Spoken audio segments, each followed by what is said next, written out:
Hello everyone. I'm a little late with this, but I wanted to commemorate the 100th anniversary of the ratification of the 19th Amendment. It occurred on August 26th of 1920, so this past Wednesday was the 100th anniversary. Due to the pandemic, a lot of the celebrations have been shut down. There was supposed to be in Seneca Falls, New York, a whole, probably a couple weeks long of celebration parades and everything, but they couldn't do it. They did it all virtual.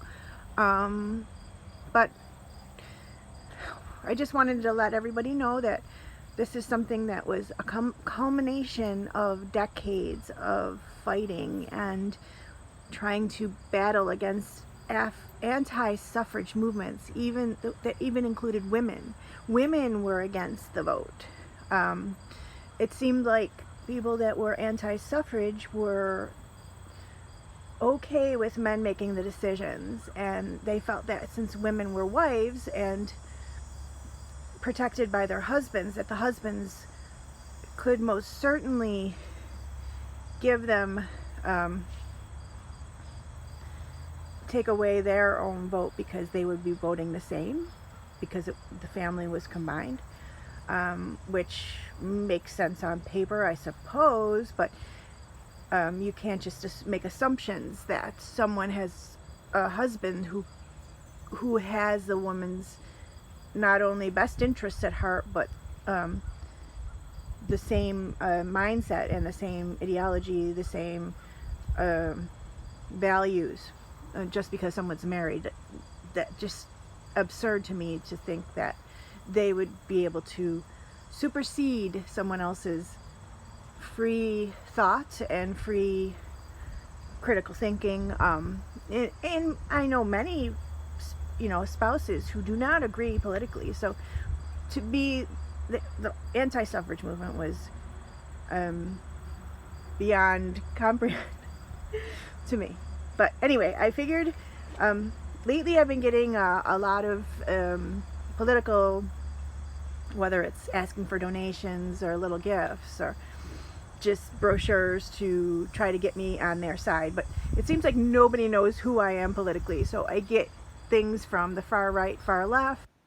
And recently I got an envelope from the Libertarian Party, and they were nice enough to give me this little book of Declaration of Independence and the Constitution. So I figured, because the Libertarians were very nice and gave me this little book, that I would read from it.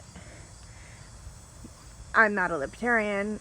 I probably would never vote Libertarian, but I get excited when I see third parties getting a little bit of power and a say in things, because I think until that happens, until we have third parties that are viable and respected in this country, it's just still going to be divided and partisan and everything else. But anyway, I will read the amendment.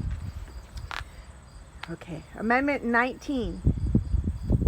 The right of citizens of the United States to vote shall not be denied or abridged by the United States or by any state on account of sex.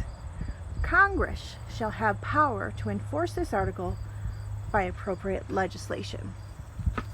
And one last thing I'd like to say is that in times where we have not just two sexes, we have other sexes now that are recognized, that this becomes even more important. That why in the world were women denied the right to vote? Why choose women as the people who did not have the freedom to go and give their own equal say in how their community, their country, their state is run? Anyway, that's it for today. Thanks.